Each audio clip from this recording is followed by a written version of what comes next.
गायत्री नई नई शादी करके अपने ससुराल आई थी। वो अपनी सास शांति के स्वभाव से बिल्कुल वंचित थी। उसका तो सिर्फ नाम ही शांति था, बाकी वो बहुत गुस्से वाली थी, जो हमेशा चिल्लाती रहती थी। एक दिन सुबह के समय वो कमरे से निकलकर जोर जोर से चिल्ला रही होती है। बहू, ओ गायत्री बहू, अनुज बेटा कहाँ हो? सब जल्दी से मेरे पास आओ। अभी आते हैं माँ। यार मेरी माँ का ना सिर्फ नाम शांति है, बाकी चिल्लाती रहती है पूरे दिन। अरे कभी शांति नहीं रहने देती घर में। आप ऐसा क्यों बोल रहे हैं? माँ है वो आपकी। हाँ, थोड़ा गुस्से वाली है लेकिन अच्छी है। हमारे सिवा उनकी देखभाल करने वाला है ही कौन? यार पहले तुम मेरी बात सुनो प्लीज, मुझे ना तुमसे कुछ कहना है। आपको तो इतना फर्क नहीं पड़ेगा, लेकिन माँ जी चिल्लाती ही रहेंगी, इसलिए मेरा उनके पास जाना ज्यादा जरूरी है। यार ये क्या है, तुम हमेशा अपनी सास के पीछे रहती हो। तुम्हें तो सास के चिल्लाने से फुर्सत ही नहीं मिलती है। अब आप गुस्सा मत करिए और चलिए देखते हैं कि माँ जी हमें क्यों बुला रही हैं। चलो सुनते हैं माँ क्या कहती है, क्योंकि तुम तो मेरी सुनती नहीं हो और तुमसे जीत पाना वो तो मेरे बस की बात नहीं है। चलो देखते हैं माँ क्या कहती है।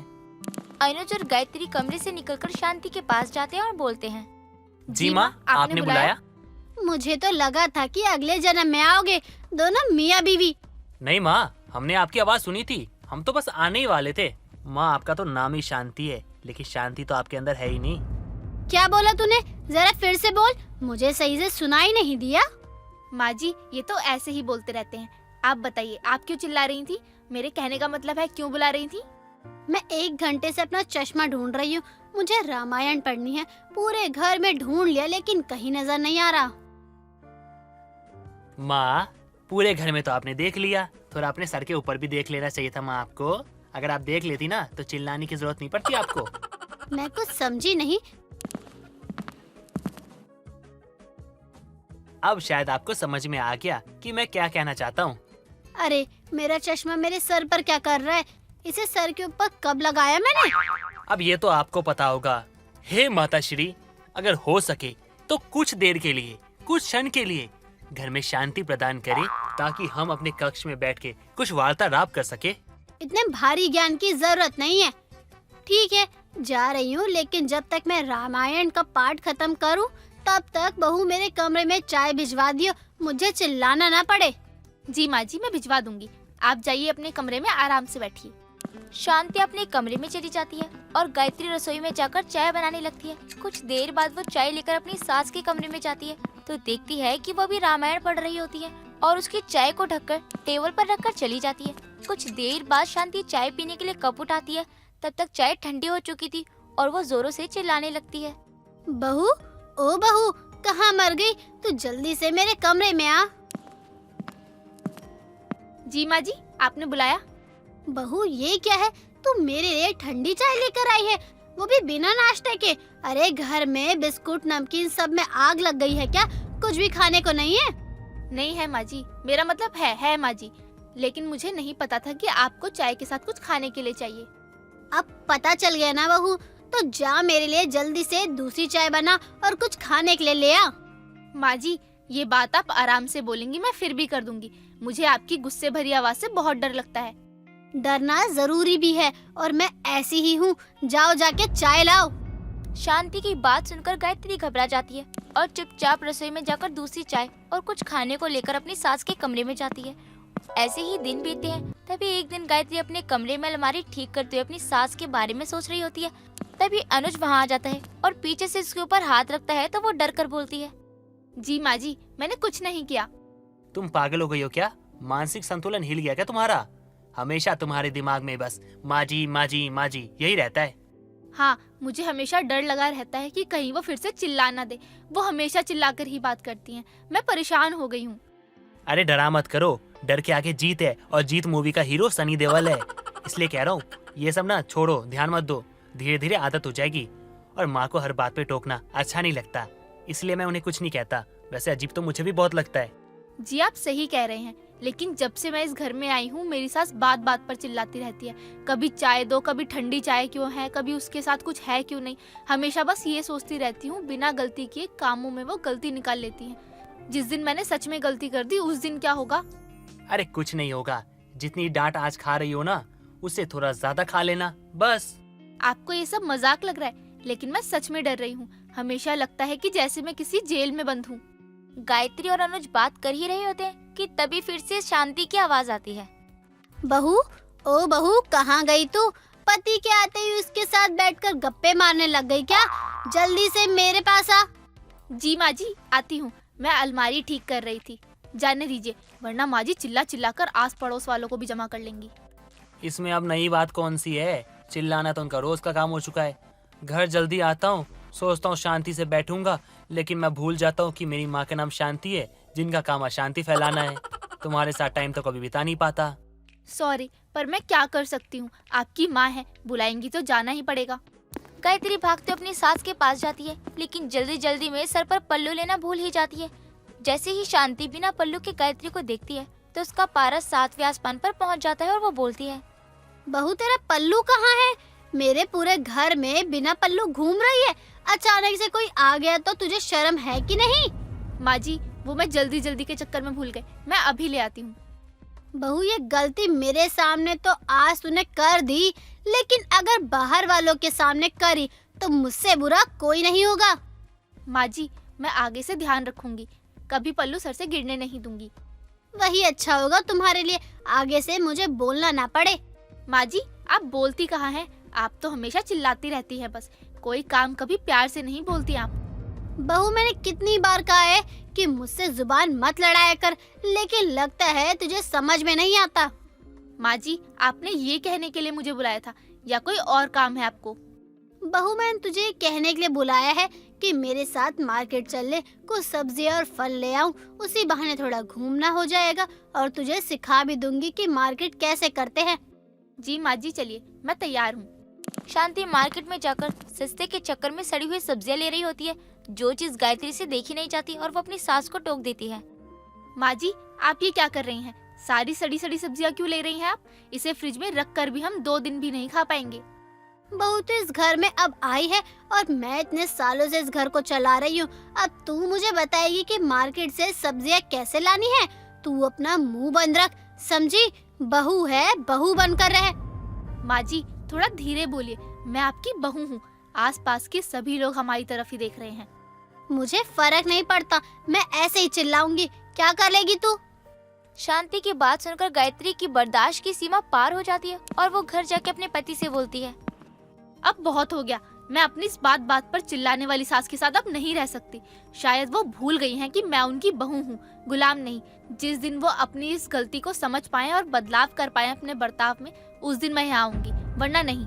माफ करिए मुझे। ये क्या कह रही हो तुम ऐसा मत करो, तुम ऐसा नहीं कर सकती। तुम्हारे बिना मैं कैसे रहूंगा?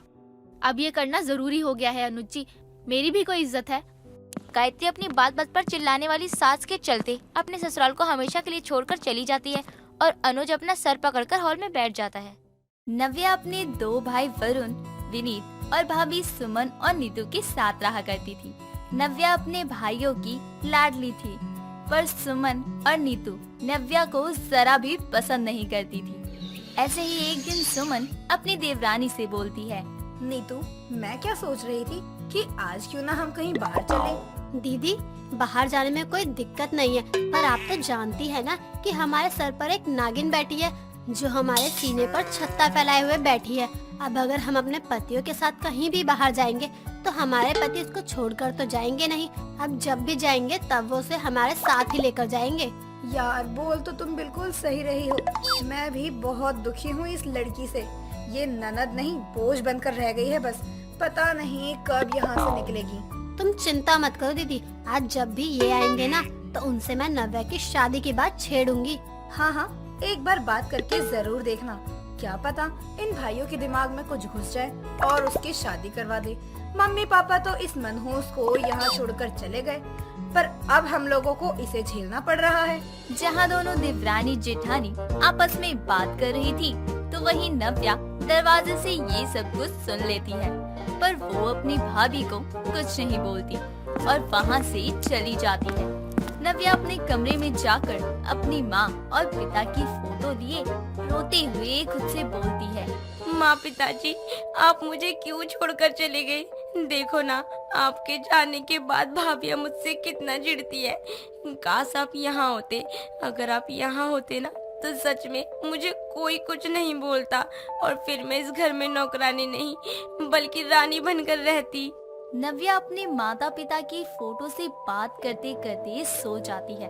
तो वहीं शाम की चाय जब सुमन और नीतू के सामने नहीं आती, तब नीतू चिल्लाते हुए नव्या को आवाज लगाती है। महारानी, ओ महारानी, कहाँ मर गई? जिंदा है भी या नहीं? आज की चाय देनी भी है या नहीं? अपनी भाभी की आवाज सुनकर एक झटके से नव्या की आंखें खुल जाती हैं और समय देखकर वो खुद से बोलती है, हे इसलिए अब नीतू अपनी ननद से बदला लेना चाहती। इसलिए अब सुबह जब वरुण और विनीत अपने काम पर निकल जाते हैं, तब नीतू सुमन से कहती है, आपको पता है दीदी, कल रात क्या हुआ? इस मनूस के चक्कर में विनीत जी मुझ पर गुस्सा होने लगे। मुझे तो समझ ही नहीं आ रहा कि आखिर मैं इसको यहाँ से कैसे निकालूं। नीतू, देवर जी ने तुम पर अपना गुस्सा उतारा खाली इस करमजली के चलते? अरे मैं तुम्हारी जगह होती ना तो कसम से मैं इसको इसकी औकात दिखा देती। आप चिंता क्यों करती है दीदी? सुबह हो चुकी है पर महारानी अभी तक नहीं उठी, इसलिए आप मेरा कमाल देखिए। नीतू अपनी ननद नव्या के कमरे में उसे उठाने के लिए जाती है और उसे देर तक सोता हुआ देखकर उसके ऊपर से कंबल हटाते हुए अपनी ननद से कहती है, अरे हीरोइन, उठ जा, आज उठना भी है या नहीं? महारानी बनी हुई है, 12-12 बजे तक सोती रहती है। भाई तो कुछ बोलता नहीं है तो सोचती है कि यूं ही आराम फरमाऊं। भाभी उठ ही रही थी, वो मैं बस। ना ना, पड़ी रह तू तो महारानी है, सारा काम तो मैं करूंगी। तेरे मरे हुए माँ बाप ने मुझे नौकर जो बनाकर यहाँ छोड़ दिया है। भाभी पापा जी के ऊपर मत जाइए। और रही बात मेरी, तो आज मुझे अपनी तबीयत ठीक नहीं लग रही थी, बस इसीलिए आज लेट हो गया है। हाँ, तेरी तो रोज ही तबीयत खराब रहती है। देख, उठ जा, घर का काम भी करना है। पता नहीं कब इससे छुटकारा मिलेगा मुझे। भाभी मुझसे जो भी होता है वो मैं कर ही देती हूँ, फिर भी आप ऐसे क्यों बोलते हो? मैंने कभी कुछ नहीं कहा कि मुझे ये नहीं करना, पर फिर भी। फालतू ना बकवास मत कर, उठ जा। सारा दिन खाना पीना और सोना ही है। उठ कर सारा काम कर ले अब। नीतू के कहने पर नव्या जा ही रही होती है कि इतने में नीतू एक बार फिर नव्या से कहती है, अरे ओ महारानी, ये जो कंबल है वो कौन लपेटेगा? चल इसको लपेट कर बाहर आ। खून पी रखा है इसने मेरा। काम धाम एक है नहीं और ड्रामे तो ऐसे करेगी जैसे ना जाने कहाँ की राजकुमारी है। इतना कहकर वो वहाँ से चली जाती है और बेचारी नव्या वहाँ रोती रह जाती है। समय गुजरता है और एक दिन जब नव्या टीवी देख रही होती है, तभी उसकी भाभी कपड़े लेकर आती है और उससे कहती है, सारा दिन तुझे आराम ही दिखता है क्या? ये क्यों नहीं सोचती कि थोड़ा सा काम करवा लूं अपनी भाभीयों का? भाभी मैं सारा काम तो करती हूँ, फिर भी आप ऐसे क्यों करते हो मेरे साथ? हाय, देखो तो कैसे कच कच करके कैची की तरह जुबान चला रही है। सारा दिन आराम फरमाएगी महारानी। अगर कोई इसको काम बोल दे तो इसको मौत आ जाती है। क्यों, सही बोल रही हूँ ना मैं? तेरे कमरे में मैंने कुछ कपड़े रखे हैं, उसको लपेट कर अलमारी में रख दियो। और बाथरूम में और भी कपड़े हैं, उसको भी जाकर धो दियो, समझी? अपनी बातें पूरी कर वो वहाँ से चली जाती है। तो वहीं नव्या से अब अपनी भाभीयों का ये अत्याचार बर्दाश्त नहीं हो पा रहा था। बस इसलिए वो खुद से कहती है, अब मुझसे भाभी का ये अत्याचार बर्दाश्त नहीं हो रहा है। आज जब भैया आएंगे तब मैं खुद ही भैया को बोल दूंगी कि मेरी शादी करवा दे। नव्या अब रात होने का इंतजार करने लगती है और रात को जब वरुण और विनीत घर आते हैं, तब नव्या अपने भाइयों के सामने अपनी शादी की बात रखती है। ये सुनकर वरुण कहता है, नव्या, तुम ठीक हो ना? हाँ भैया मैं ठीक हूँ, पर मुझे ऐसा लगता है कि मैं अब अपना घर संभालने लायक हो चुकी हूँ, बस इसीलिए मैं शादी करना चाहती हूँ। भैया, मैं तो पहले ही बोल रही थी कि नव्या शादी लायक हो चुकी है, इसकी अब शादी करवा दो, पर इन्होंने मेरी सुनी ही नहीं। वैसे मेरी नजरों में एक बहुत ही अच्छा लड़का है, अगर आप कहे तो मैं उनसे अपनी नव्या की बात करूं। नीतू की बात सुनकर वरुण उसको हाँ कर देता है, जिसके बाद नीतू अपनी जेठानी के साथ उसके कमरे में जाती है और फोन पर बात करते हुए कहती है, अरे बहन, ये रिश्ता बहुत ही अच्छा है। देखिए, इसी बहाने आपको आपके घर की नौकरानी भी मिल जाएगी और मेरे सर से बोझ भी हट जाएगा। हाँ हाँ ठीक है। अच्छा, तो आप कल आ रहे हैं ना? ठीक है। दीदी, आपको पता है कल वो लोग आएंगे, पर लड़का बहुत ही खराब है, नशेड़ी है। कहीं इन सबको पता चल गया इसके बारे में तो? खैर, हमें क्या, अब बहुत जल्दी हमारा पीछा इससे छूट जाएगा। सही बोल रही हो तुम नीतू। नीतू और सुमन आपस में बात कर रहे थे तो वहीं खिड़की से ये सब कुछ नव्या और विनीत सुन लेते हैं। पर विनीत नव्या को इस वक्त कुछ भी कहने से रोक देती है और अगले दिन जब लड़के वाले आते हैं तब नव्या उस लड़के से शादी के लिए हाँ कर देती है। पर विनीत अपनी बहन की जिंदगी बर्बाद होते हुए नहीं देख सकता था। बस इसलिए वो लड़के वालों के सामने ही अपनी पत्नी को एक जोरदार थप्पड़ मारता है और उससे कहता है, तुझे तो अपनी पत्नी बोलते हुए भी मुझे शर्म आ रही है।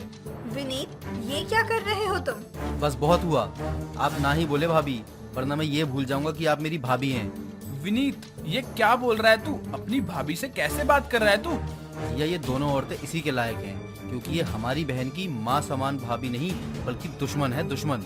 इतना बोलकर अब विनीत अपने भाई को सब कुछ बता देता है कि जानकर, पर उनको भी बहुत गुस्सा आता है, जिसके बाद वो उन लड़के वालों को घर से निकाल देता है और अपनी पत्नी से कहता है, सुमन, मुझे तुमसे ये उम्मीद नहीं थी। जब तुम मेरी बहन को अपनी ननद नहीं समझ सकती तो तुम्हारी इस घर में कोई जगह नहीं है। निकल जाओ तुम दोनों यहाँ से।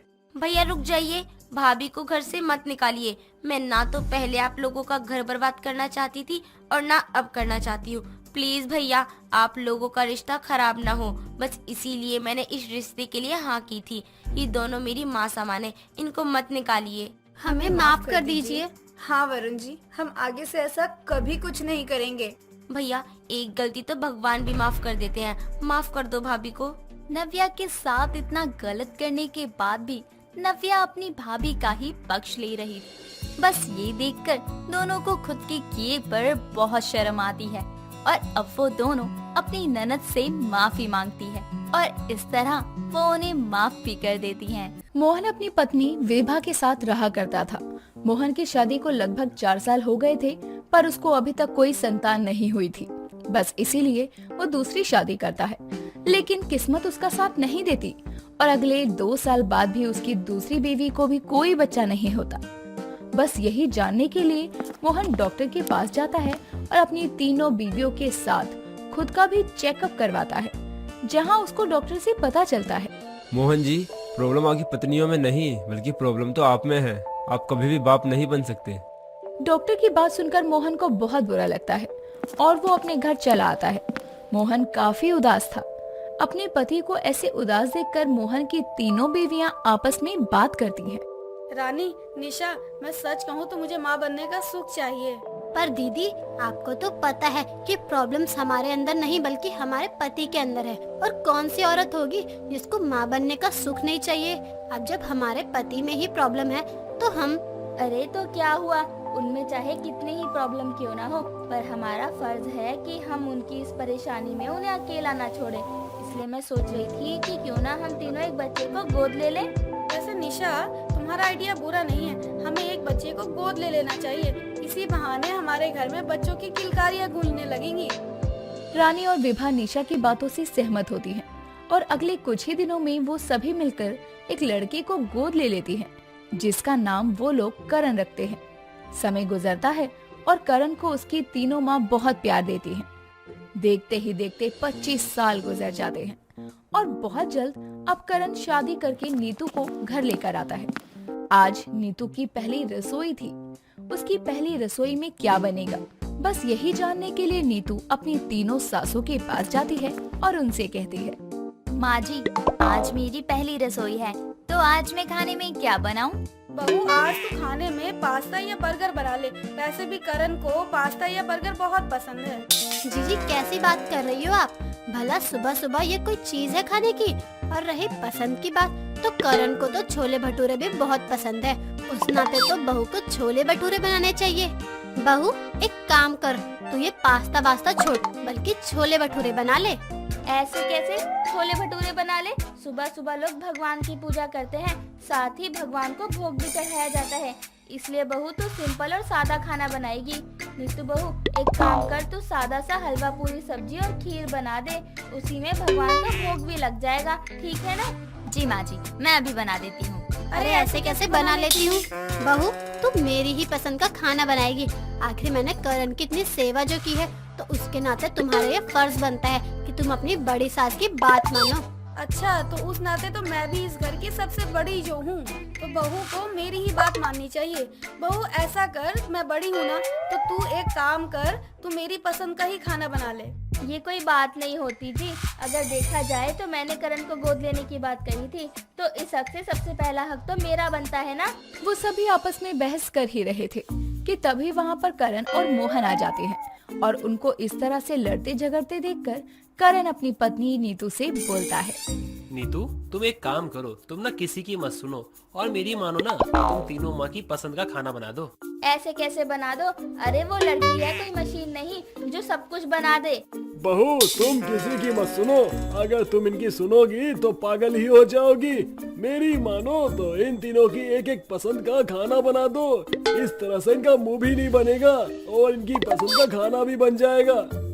इस तरह से अब नीतू अपनी तीनों सासों की एक एक पसंद का खाना बनाती है और इसी के साथ नीतू की पहली रसोई हो जाती है और सभी उसके खाने की बेहद तारीफ भी करते हैं। खाने के बाद अब सभी लोग नीतू को उपहार के साथ बहुत सारा आशीर्वाद भी देते हैं। इसी तरह से अब उनका खुशहाल जीवन गुजर रहा था।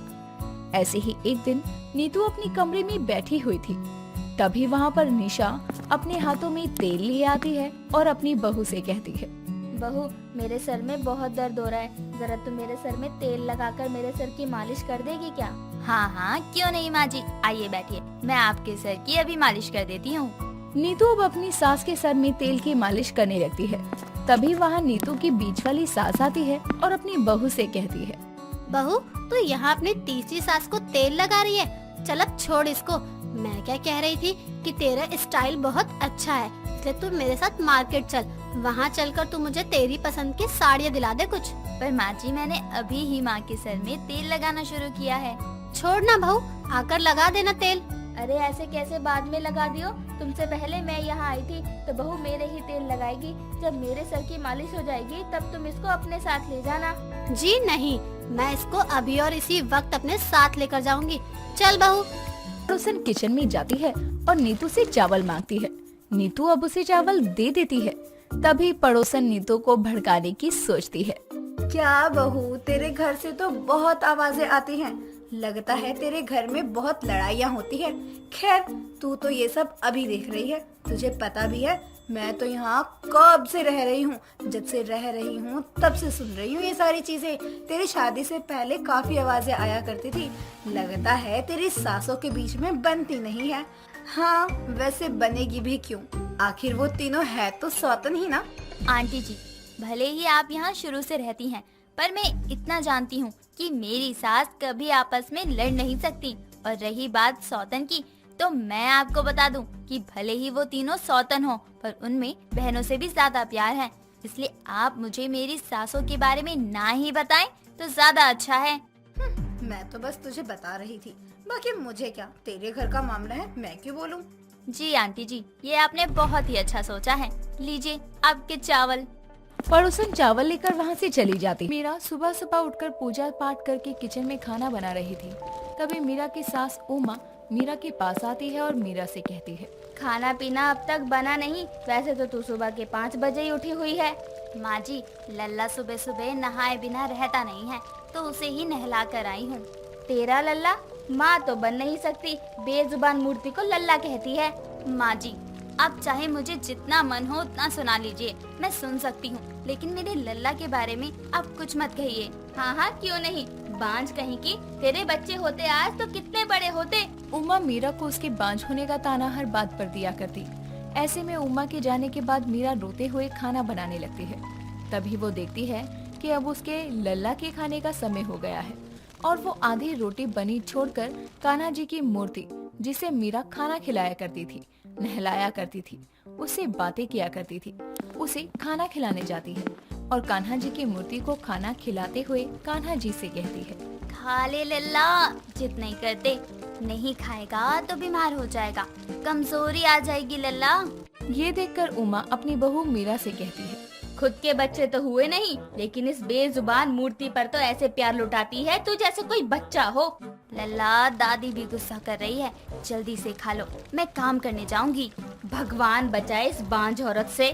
मीरा बच्चों की तरह अपने कान्हा जी यानी कि लल्ला को प्यार करती, क्योंकि मीरा की शादी को 2 साल हो चुके थे, लेकिन वो माँ नहीं बन पाई थी। जिसके बाद वो कान्हा जी की मूर्ति को घर लाती है और उन्हें ही अपना लल्ला मान लेती है, जिससे मीरा को उसकी सास उमा और पति राहुल भी पागल मानने लगे थे, क्योंकि वो अपने लल्ला से बातें किया करती। एक रोज मीरा हॉल में बैठी अपने लल्ला को टीवी पर कार्टून दिखा रही थी। तभी उमा की पड़ोसन कांता उमा के घर आती है और वो देखती है कि मीरा कान्हा जी की मूर्ति से बोल रही है। लल्ला, आजकल तू बदमाश हो गया है। समय पर नहाता नहीं, समय पर खाता नहीं, बस मस्ती करता रहता है। अरे मीरा बहू, ये क्या कर रही है? यहाँ तो कोई बच्चा नहीं है, तू किससे बात कर रही है? देख लल्ला, कौन आया है? कांता आंटी आई है तुझसे मिलने। तू कान्हा जी की मूर्ति से बातें क्यों कर रही है बहू? हाँ कांता चाची, और किससे बात करूंगी इस घर में? मुझसे तो कोई बात ही नहीं करता। मैं तो उमा को ढूंढने आई थी। चल मैं चलती हूँ, तू बात कर अपने लल्ला से। ये बोलकर जाते हुए कांता अपने मन में सोचती है, भगवान जाने उमा की बहू को क्या हुआ है, कान्हा जी की मूर्ति से बात कर रही है। हो सकता है बच्चा नहीं है तो उसका सदमा लग गया हो बेचारी को। ये बोलते हुए जैसे ही कांता बाहर निकलती है, वैसे ही उसे जितनी औरतें मिलती हैं, सबसे कांता कहती है, उमा की बहू पागल हो गई है, कान्हा जी की मूर्ति को लल्ला कह रही है, उसे खाना खिला रही थी। अब हर तरफ यही सुनने को मिलता है कि मीरा के बच्चे ना होने के गम में वो पागल हो गई है, और हर कोई उमा को भी कहता था कि क्या उसकी बहू पागल हो गई है। एक रोज देर शाम उमा बाहर से आती है और आते ही मीरा को कहती है, तेरी वजह से मेरा बेटा बाप नहीं बन सकता, तू बांझ है, ये तो सब जानते ही थे, लेकिन तेरे इस लल्ला की वजह से मुझे अब लोग पागल की सास कह रहे हैं। लल्ला सो जाओ, दादी गुस्सा हो रही है, तुम बीच में कुछ नहीं कहना। ओ लल्ला की दीवानी, तेरे कान्हा जी भी तेरी गोद भर देते तो समझती कि तू भक्ति करती है कान्हा जी की, लेकिन ये भक्ति भी झूठी है। माँ जी, आपको मुझे जो कहना है कहिए, मैं एक शब्द भी नहीं कहूँगी, लेकिन मेरे लल्ला और मेरे कान्हा जी को कुछ भी ना कहना। क्यों ना कहूँ, बांझ औरत। ये सुनकर मीरा अपने कमरे में चली जाती है और खूब रोती है। देर रात जब मीरा सोने जाती है तो उससे पहले मीरा अपने लल्ला को लोरी सुनाती है। करीब रात के 2 बजे हॉल में बैठी मीरा गाना गा रही थी, जिसे सुनकर मीरा का पति राहुल अपने कमरे से उठकर आता है और अपनी पत्नी मीरा से कहता है, क्या कर रही हो इतनी रात गए? तुम्हें नींद नहीं आती जो शोर कर रही हो अपने इस खिलौने के साथ? धीरे धीरे, लल्ला को अभी नींद आई है, सोने दो उसे, आप जाओ यहाँ से। तुम और तुम्हारा ये नाटक, मैं तो परेशान हो चुका हूँ। कहा ना धीरे बोलो।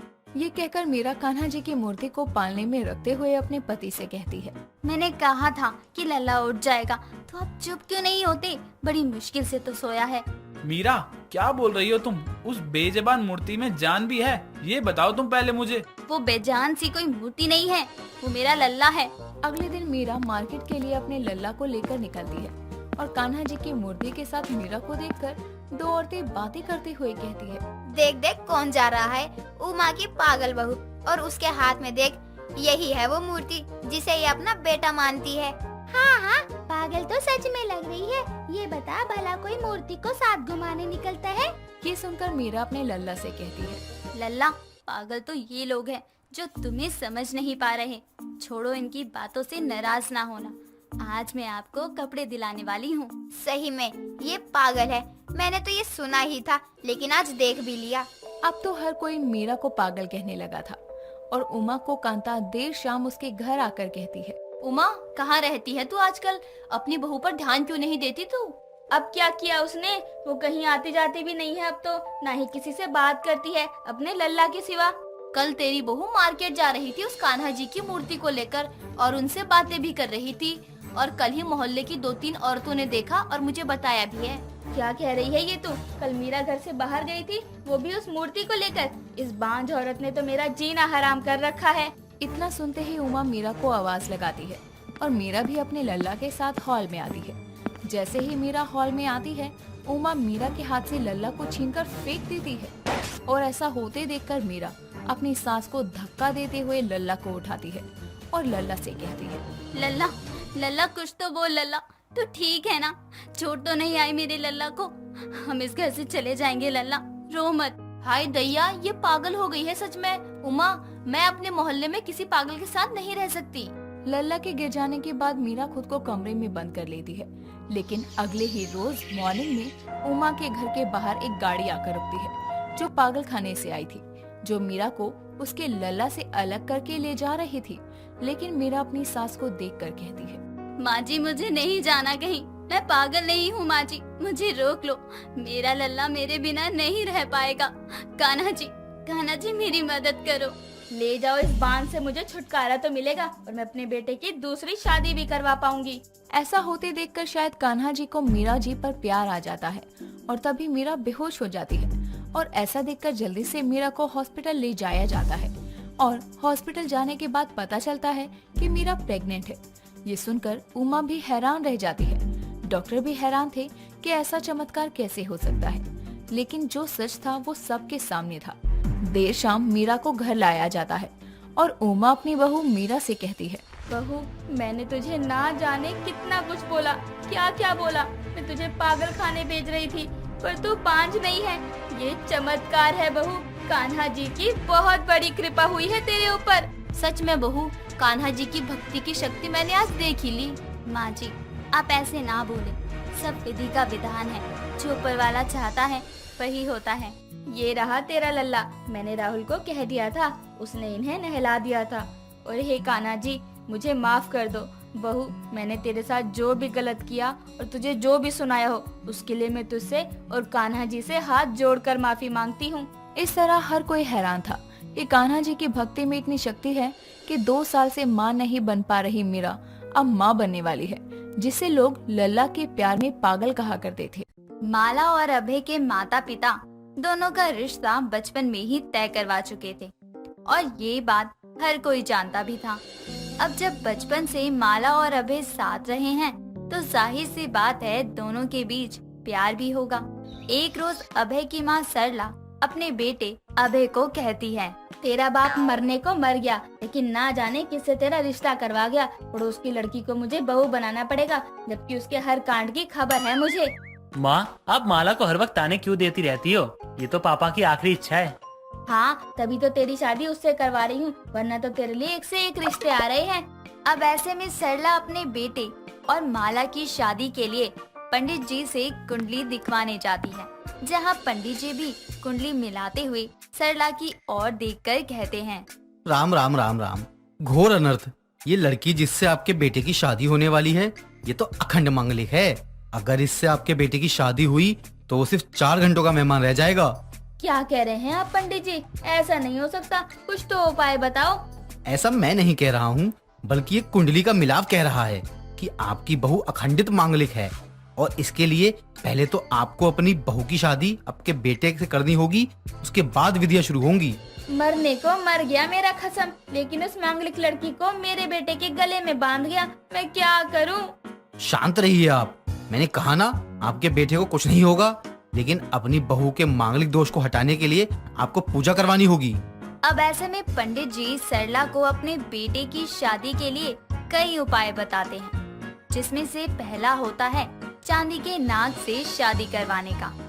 और सरला घर आते ही अपनी बहू की एक चांदी के नाग से विधि विधान से शादी करवा देती है।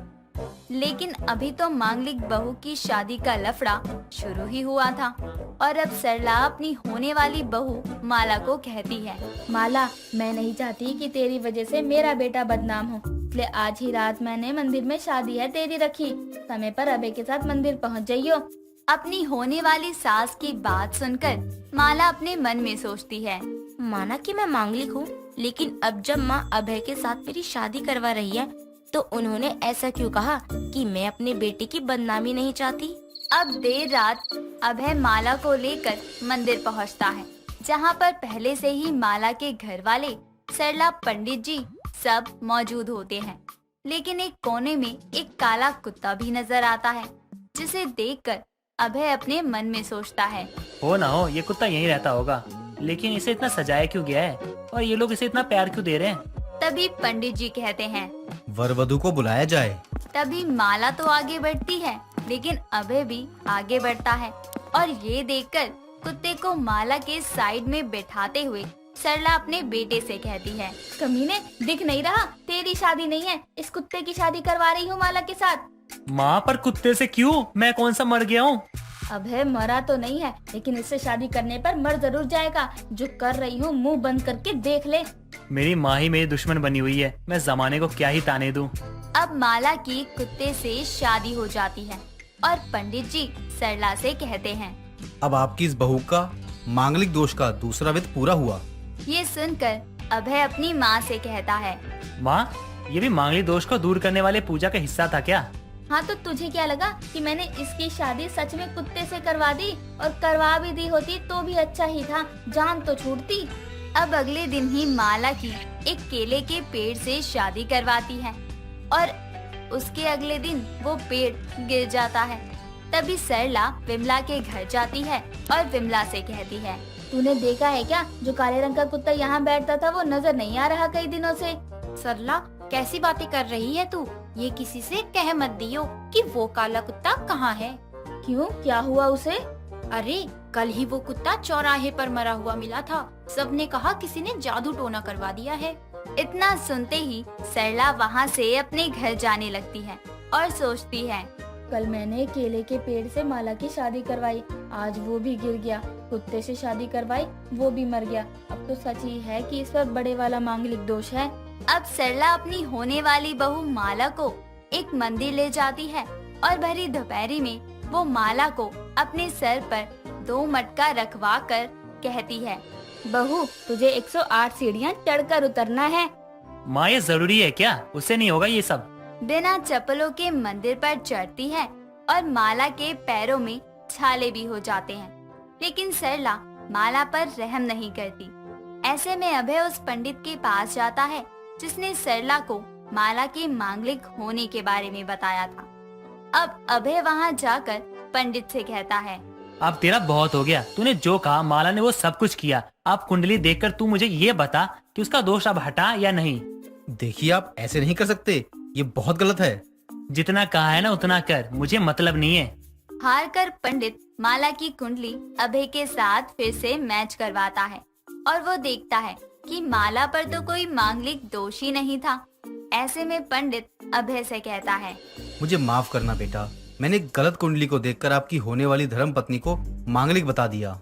और तेरे इस गलत फैसले के कारण किसी के कुत्ते से शादी हो जाए, कोई अपनी जान भी दे दे, तुझे तो कोई मतलब ही नहीं है। मुझे माफ करें, मैं इस गलती के लिए सरला जी से भी माफी मांगूंगा।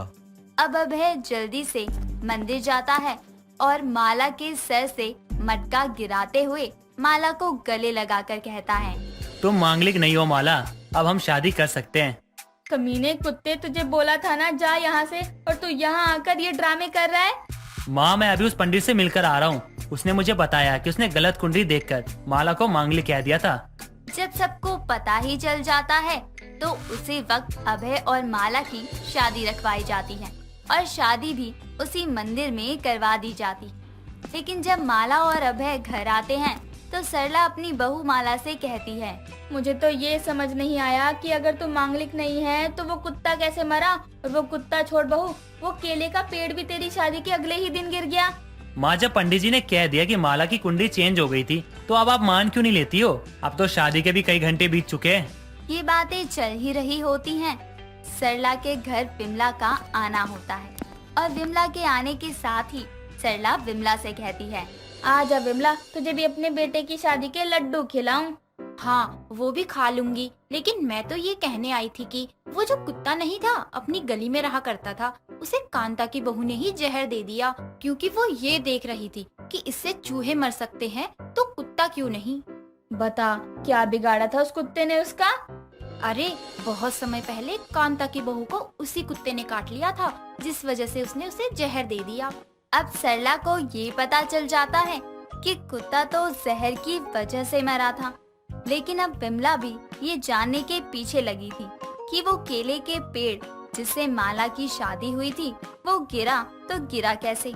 उसके लिए जब सरला अपने ही गार्डन में जाती है तो वो देखती है कि केले के पेड़ के नीचे दीमक लगी हुई थी जिससे वो गिर गया था, जिसे देखकर सरला खुद से कहती है।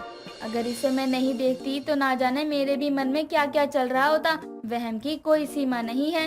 इस तरह मांगलिक दोष वाली बहू के शादी के लफड़े होते हैं, लेकिन अंत में सबको पता चल जाता है कि माला तो मांगलिक है ही नहीं। दोस्तों, अगर आपको ये कहानी पसंद आई तो इसे लाइक करें, शेयर करें और कमेंट करके बताएं कि कहानी में आपको सबसे अच्छा क्या लगा।